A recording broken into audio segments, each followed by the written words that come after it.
Chapter की शुरुआत में बैरन को दिखाया जाता है जो ट्रेनिंग कर रहे होते हैं। लॉयड कहता है बैरन की स्किल नाइट के हिसाब से वो एवरेज से भी नीचे है, लेकिन उतने में दिखाया जाता है बैरन जो लॉयड से कहते हैं माइग्रेशन की योजना की सारी डिटेल्स दे देते हैं पेपर्स में। वो एक हिसाब से कहे तो वो एक मैनेजर की तरह सब मैनेज कर रहे होते हैं। बिजनेस रिलेटेड इन डिटेल्स को सुन के लॉयड हैरान हो जाता है। मेरे गायब रहने के दौरान कितना कुछ संभाल लिया बैरन ने। बैरन कहते हैं आपने ही बोला था। उतने में एक वर्कर आता है अपडेट देने काम का। जब वो वहाँ जाते हैं तो लॉयड देख के हैरान हो जाता है कि काम कितने अच्छे तरीके से करा है बैरन ने। बैरन उन्हें बोलता है वर्कर्स को तुम हमारे लिए इम्पोर्टेंट आदमी हो, और इसी तरह वो सबको एक अच्छी तरह से मैनेज करके चलता है, एम्प्लॉयज को भी हैप्पी रखता है। लॉयड मन में सोचता है सर आप गलत युग में पैदा हो गए। अगर आप सही युग में पैदा हुए होते तो आप एक मैनेजिंग डायरेक्टर जरूर होते, पर तुम्हें बोनस जरूर मिलना चाहिए। उतने में बहुत सारी नोटिफिकेशन लॉयड पर आती है बिजनेस रिलेटेड ही। बोनस आरपी लॉयड को मिलती है 400 फिर, और इसमें योगदान बैरन और लॉयड की मॉम का होता है। लॉयड फिर कंस्ट्रक्शन साइट पर जाता है। उसको कॉइल स्टोरेज बिल्डिंग बनाने वाले होते हैं, और लॉयड बताता है कि कंस्ट्रक्शन के काम से जो पैसा मिलता है उससे आधा कर्जा चुका दिया है, और पानी जो लकोना को बेच कर कमा रहे हैं, और कुछ दूरी और मेरी रिटायरमेंट मजे ही मजे। ऐसा लॉयड सोच रहा होता है और हंसने लग जाता है। ज़ेवियर लॉयड को देख के कहता है मन में सोचता है कभी कभार तो मन करता है मैं इसके मुंह पे एक पंच मार दूं जैसे चेहरा बनाता है। पीछे से कोई बोपू बजाकर राजा का संदेश देने कुछ लोग आए होते हैं। ये देखकर लॉयड हैरान होता है कि ये लोग इधर क्या कर रहे हैं। फिर वो स्टाइल मार के लॉयड के पास आने लगता है। नोटिफिकेशन में लॉयड को 90 आरपी मिलती है, और बगल में मैसेज सुन के लॉयड के फादर गर्व से रोने लग जाते हैं। फिर पास्ट दिखाया जाता है लॉयड का, जो उससे एक्स्ट्रा काम करा लेते हैं बार बार उसके आर्मी मिलिट्री वाले, और उससे बहुत काम कराते थे, बहुत ज्यादा। उतने में रॉयल मैसेंजर कहता है तुम्हें रॉयल कैपिटल बुलाया है नाइट के साथ। अभी लॉयड रोता है अब और काम कराएंगे करके। लॉयड बहुत उदास होता है जब वो बग्गी में बैठा होता है। ज़ेवियर कहता है जिस लॉयड को मैं जानता हूँ वो तो खुश होता रानी से मिलने के लिए। फिर लॉयड मन में कहता है मुझे पता है रानी के साथ कुछ बुरा होने वाला है, तो क्यों ना उसका फायदा उठाया जाए। फिर दिखाया जाता है वो बैठे होते हैं रानी के सामने घुटने टेककर। लॉयड कहता है आपकी सेवा में हाजिर है लॉयड फ्रंटेरा। रानी कहती है तुम्हारे औरात से लग रहा था कि तुम्हारा साथी नोबल है, तुम नहीं। वो कहती है ज़ेवियर तुम्हारा माना फ्लो बहुत अच्छा है, अच्छे स्पेरिंग पार्टनर बन सकते हो मेरे लिए। ज़ेवियर मना कर देता है, कहता है मैं एक आम नाइट हूँ महारानी। लॉयड मन में सोचता है तुम इसके ऐसे ही नहीं ले सकती।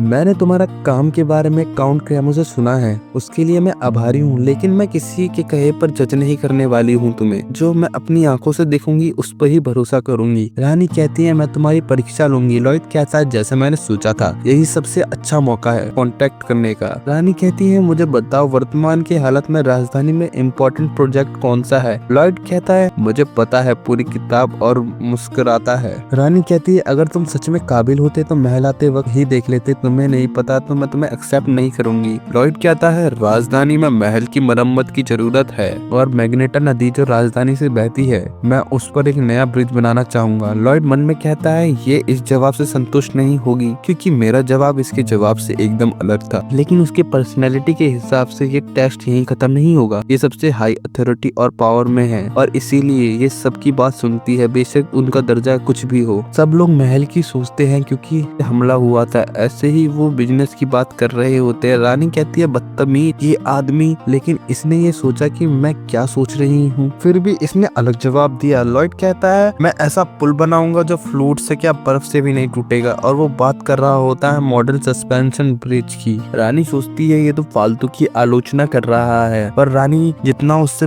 बात कर रही होती है उसको उतना लॉयड पसंद आने लगता है। वो उसको पुल के बारे में सब बताने को बोलती है और समझाने को कहती है। अब लॉयड उसे समझाने लगता है और उसको कुछ समझ नहीं आ रहा था, इसलिए वो बोलती है रहन दो बस हो गया। लॉयड मन में सोचता है ये रानी एक बाद में कट्टर तानाशाह बन जाती है, लेकिन वो कहानी 3 साल बाद की है। रानी कहती है अगर वो पुल गिर गया तो। लॉयड कहता है मैं अपना सारा सामान लेके इस देश को छोड़ दूंगा और मेरा सर ले लेना आप, लेकिन जब तक मैं पुल बना रहा हूँ तब तक आप मेरे परिवार की स्थिति को सुरक्षित रखें। रानी मान जाती है। लॉयड तभी कॉन्ट्रैक्ट दे देता है साइन करने के लिए। रानी ये देखकर हैरान हो जाती है कि इसको पता था कि ऐसा होगा, ये प्लानिंग करके आया था, ये बहुत चतुर आदमी है। लॉयड फिर बाहर जाकर माइकल जैक्सन की तरह फ्लेक्स कर रहा होता है ज़ेवियर से। रानी का नाइट कहता है ये आदमी बहुत चालाक है। रानी कहती है हाँ बहुत ज्यादा। कुछ दिनों बाद लॉयड राजधानी जा रहा होता है अकेले, क्योंकि ज़ेवियर को बहुत सारी लड़कियां पसंद करती रहती हैं, तो वो उसको मना कर देता है ज़ेवियर को आने के लिए। फिर बताया जाता है कि लॉयड का एक छोटा भाई भी है जिसका नाम है जूलियन, जो रॉयल एकेडमी में पढ़ रहा होता है, क्योंकि क्योंकि लॉयड की मॉम ने कुछ भेजा था जूलियन के लिए, लॉयड को उधर जाना पड़ता है। फिर लॉयड एक कहानी बताता है फ्यूचर की। बैरन फीस नहीं दे पाते एकेडमी की, जूलियन को बाहर निकाल दिया जाता है एकेडमी से, उसे एक चोर मार देता है, लेकिन अब ऐसा नहीं होगा। लॉयड उधर पहुंच जाता है। जूलियन कहता है तुम यहाँ क्या कर रहे हो? लॉयड और जूलियन एक ही उम्र के होते हैं। जूलियन जिस हिसाब से लॉयड को देख रहा होता है, लॉयड सोचता है लॉयड बड़ी पक्का मुसीबत रहा होगा। लॉयड कहता है अगर मैं दिखाऊं कि मैं सुधरा नहीं हूँ तो इसको शक नहीं होगा, इसलिए लॉयड उस पर बैग फेंक देता है। और जूलियन हैरान हो जाता है कि इसने मुझे गाली नहीं दी और इतनी दूर ये सिर्फ माँ के कहने पर आया है। बहुत सारे डेंजर नोटिफिकेशन आने लगते हैं लॉयड पर। जूलियन को शक हो गया है करके। लॉयड सोचता है मैंने तो कुछ अच्छा करा भी नहीं। लॉयड उधर से जा रहा होता है। उसका भाई हैरान हो जाता है इसने मुझे बिना मारे चले गया। दोबारा डेंजर नोटिफिकेशन आता है लॉयड पर। लॉयड को याद आता है उसकी माँ ने बोला था कि जूलियन के साथ लंच करने को। लॉयड फिर जूलियन से कहता है यहाँ कोई रेस्टोरेंट है इधर, पर सस्ता सा नहीं। वो बोलता है लेकिन तुम मुझे लंच क्यों खिलाओगे? लॉयड कहता है क्योंकि माँ ने बोला था। फिर वो रेस्टोरेंट चले जाते हैं। जूलियन सस्ता सा लंच मंगाता है। लॉयड कैंसिल करके कुछ अच्छा मंगा लेता है। जूलियन कहता है ये मुझे गाली देना फिर भूल गया। वेटर वाइन लाने के लिए पूछती है। लॉयड मना कर देता है वाइन के लिए। ये सुन जूलियन हैरान हो जाता है। फ्लैशबैक दिखाया जाता है। जूलियन को कोई उससे मिलने आया था तो बताया जाता है लॉयड के बारे में जो उसने क्रेमो सिटी में करा था जेंटन को हराना। ये सुन के जूलियन हैरान हो जाता है। वो सोचता है ये सिर्फ अफवाह है या फिर उसने ज़ेवियर का क्रेडिट लिया है, लेकिन अब सब अजीब लग रहा है। उतने में पीछे से आके जूलियन को कोई मारता है। लॉयड आराम से खा रहा होता है। वो लड़के कहता है तुम्हारे जैसा इधर क्या कर रहा है? वो जूलियन को मार रहा होता है। बोले तो साफ साफ भेदभाव कर रहा होता है और उधर के और बच्चे हंस रहे होते हैं और कोई भी उधर का काम करने वाला और इंचार्ज कुछ नहीं कहता। और जूलियन भी लॉयड की आंखों में समझ रहा होता है कि लॉयड इसमें इंटरफेस ना करे, ऐसा जूलियन कहना चाह रहा है। उतने में वो लड़का अपने पापा के व्यापार के बारे में बताता है। लॉयड को पता चलता है कि वो लकुना का बेटा है, तो लॉयड फिर डेंजर सा फेस बना लेता है। उस लड़के से पूछता है ओए। उतने में वो लड़का कह देता है तुम कचरे के रिश्तेदार हो, अब ये जगह गंदी मत करो। उतने में लॉयड एक थप्पड़ मारता है गाल पर उसके। वो दूर जाके गिरता है। उतने में पीछे से एक लड़का आता है। लॉयड उसे भी मारता है। उतने में एक और लड़का आता है, फिर लॉयड उसे भी मारता है। ऐसे लड़ाई चलती रहती है और जो शुरू में हंस रहे होते हैं दो जने, उन्हें भी मारता है। विस्काउंट का बेटा लॉयड को पंच कर देता है, लेकिन लॉयड और अजीब से हंसी हंसता है। लॉयड फिर लड़ता है दोबारा विस्काउंट के बेटे से। जो इंचार्ज होता है वो वहाँ से गायब होता है। जूलियन लॉयड को रोकने को कहता है, लेकिन लॉयड उसको पेलने लगता है और रुकता नहीं है। लकुना के बेटे को उसे यमराज दिख रहे होते हैं, तभी रॉयल गार्ड आ जाते हैं और उनके साथ कोई बड़ा अधिकारी भी आया होता है। लॉयड गार्ड्स को ऐसे देखता है कि जूलियन को लगता है कि वो अब गार्ड्स को भी पीटने वाला है। उतने में लॉयड शांत हो जाता है। ये देखकर जूलियन हैरान हो जाता है कि ऐसा लग रहा है जैसे लॉयड इसी का इंतजार कर रहा था। लॉयड कहता है इंचार्ज जी, मुझे पूरा यकीन है आपने सब देखा था, लेकिन लग नहीं रहा था आप उसे रोकने वाले हैं। वो इसलिए क्योंकि सबको पता है इसे बड़े लोग फंडिंग देने वाले हैं। ये एक गरीब बाप की बेटी की कोई मदद नहीं करेगा। लॉयड कहता है मेरे भाई का अपमान यानी मेरा अपमान, और फिर वो एक साइन दिखाता है जो साबित करता है वो रॉयल गेस्ट है। सब हैरान हो जाते हैं, लेकिन वो अधिकारी सोचता है तू तो उल्लू है। रॉयल गेस्ट एक टेम्परेरी औहदा होता है, बाद में हम इसकी सजा जूलियन को देंगे। लॉयड डेंजर हंसी हंसता है उसको देखकर और वो कहता है अधिकारी मुझे लगता है ये मुझे यहीं मार देगा अभी। और फिर दिखाया जाता है लॉयड कहता है जूलियन को चलो। जूलियन कहता है कहाँ? लॉयड कहता है एडमिनिस्टर ऑफिस, क्योंकि मैं तुम्हारे लिए लीव लेने जा रहा हूँ।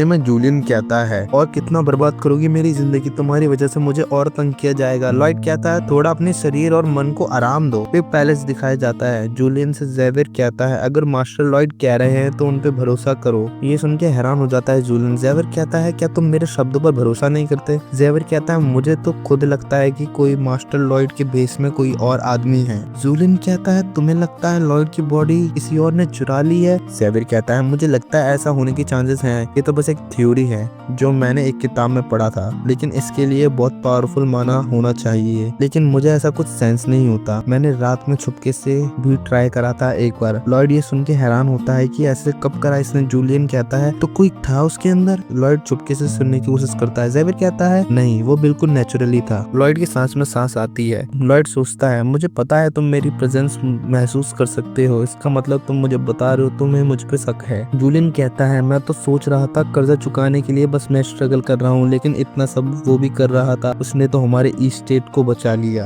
28 बोनस आरपी मिलती है। अप्रूवल रेटिंग -59 बची होती है। लॉयड कहता है तुम मेरी आरपी फाउंटेन बनोगे। जूलियन लॉयड रूम के अंदर आ जाता है और कहता है चलो जूलियन। जूलियन कहता है है कहाँ। लॉयड कहता है बॉडी ट्रेन करना ही है तुम्हारी। वो उसको काम बताता है और उसको दे देता है शोवल और कहता है अगर ये पार्ट गलत हुआ तो सब खराब हो जाएगा, तो अच्छे से करना, ये बहुत इम्पोर्टेंट है। ये हमारी स्टेट और तुम्हारी अकेडमी भी इस पे निर्भर करती है। जूलियन कहता है अगर ये इतना इम्पोर्टेंट है तो मुझे क्यों दे रहे हो। लॉयड उसकी तारीफ कर देता है थोड़ी सी, ये सुन के वो खुश हो जाता है। फिर लॉयड एक स्मिथ के पास जाता है जो एक डॉर्फ होता है। वो मना कर देता है सीधे। लॉयड कहता है लेकिन मैंने अभी तो कुछ कहा ही नहीं। लॉयड कहता है मुझे पता है, ऐसे कहानी में इसके बारे में मैंने पढ़ा था कि ये कैसा है इसका व्यवहार। लॉयड इसके आगे ब्लूप्रिंट खोल देता है। ये देखकर वो शांत हो जाता है। लॉयड बोलता है सॉरी मैं चलता हूँ। डॉर्फ कहता है रुक जा। डॉर्फ कहता है अगर इसका स्ट्रक्चर ढंग से नहीं बनाया था तुम्हें पता है ना क्या होगा। लॉयड कहता है हाँ बिल्कुल, लेकिन उसका कसूरदार आप होंगे क्योंकि आपने ही ये नहीं बनाया। वो बोलता है लाओ मुझे देखने दो, एक लौता आदमी हूँ जो इस किंगडम में इसको बना पाएगा। लॉयड कहता है मुझे पता है तभी तो मैं इधर आया। जूलियन और स्मिथ का काम दिखाया जाता है और लॉयड का भी। उतने में कोई आता है, कहता है तुरंत काम बंद करो, तुम्हारी हिम्मत कैसे हुई महारानी को धोखा देने की। लॉयड कहता है अब क्या हुआ। वो महारानी के पास चले जाते हैं, कहते हैं 30 साल से ब्रिज है उधर जो मजबूत है, फिर भी वो बिना वजह के वो पुल बनाना चाह रहा है, ये आपको लूटने की साजिश है।